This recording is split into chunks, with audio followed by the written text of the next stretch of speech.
burned out at the end of karma. Moving forward, I had finished my contracts with Atari Games and ended my contract with Pearson Mindscape Strategic Simulations Incorporated. I was so burned out from the crazy hours finishing Atari's San Francisco Rush the Rock and bailing out Panzer General 3D that I wanted to leave contracting once more. Karma Entertainment was too much for me to keep going, but there were over a dozen people that depended on me for their income and their livelihoods. Without seeing a clear path to an immediate next contract, these people would not earn money. I could not let that happen.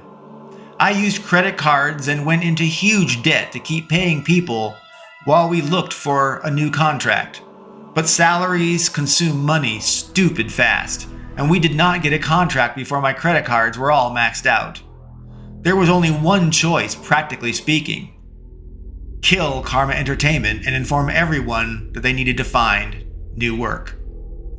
I ended Karma Entertainment, but had over $100,000 in revolving unsecured debt to show for my insane effort and work. Karma was bullshit. I wanted to believe in it. I really did. But how could all of my hard work result in my being burned out and buried in debt? Owning a company often means scraping by, just living. And then you pay staff with lines of credit, chasing every tip or opportunity as they avail themselves to keep cash flowing with new deals, never mind the actual work that you must do to deliver the product yourself. And did I mention relationships and networking? I never liked networking. I was not good at it, networking, but it had to be done. It was part of my contractor lifestyle. It was part of my job. I chose my path and my destiny, and so I had to improve at everything, even networking. Owning and running a business is not easy. It is hard and extremely demanding. People just never understood what it is to be an entrepreneur or a business owner until they do it themselves. If they ever dare to take that leap and plunge into freelancing or contracting, even just for a few years. If they ever did freelance, I am sure they would learn and become understanding of the many stages and cycles of business and software development. Otherwise, they will complain ignorantly as if they know better, much like accolades bad leadership. All the while being challenged to make Karma Entertainment successful, despite its numerous challenges.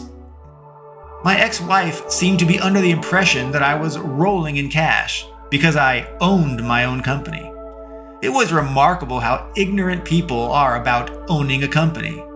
She assumed I went to work and just earned a lot of money, as if every dollar that I was paid was mine, and thusly a sizable percentage should be handed over to her.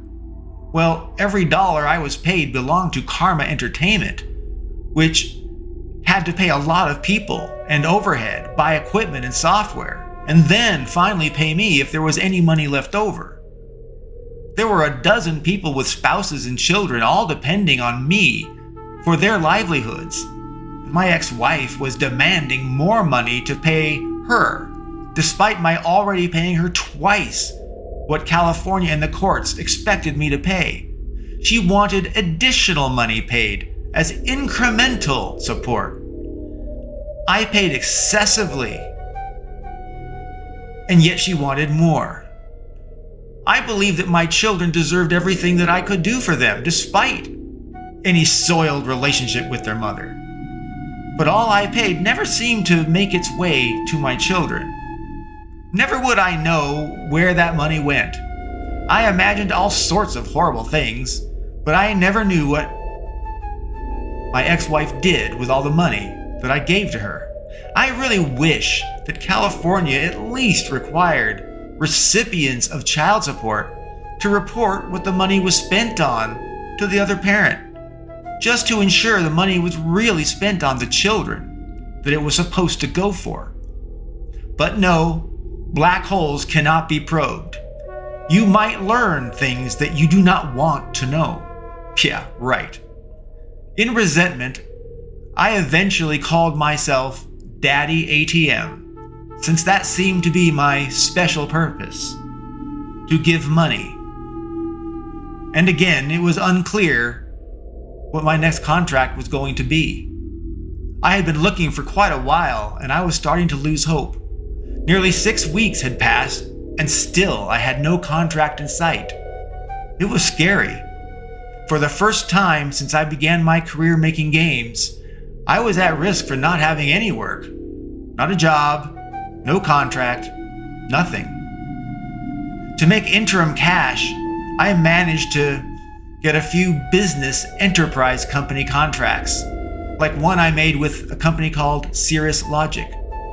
Cirrus Logic had memory cards, like predecessors to the modern USB flash drives, that were faster than most others on the market.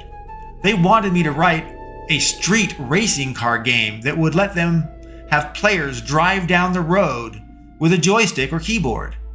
The player could physically remove and insert memory cards into the computer's interface port, and when the performance hit high enough speeds, the demo would issue sirens and send police cars to pull the person over, saying they're going screaming too fast. The memory cards defined how fast the cars went, and so, of course, Cirrus Logic memory cards always got pulled over by police because they were screaming fast, whereas competitor cards never got pulled over. They were just too slow. It was a silly but fun demo, and it did pay decent money to get me through some downtimes until I got my next game contract.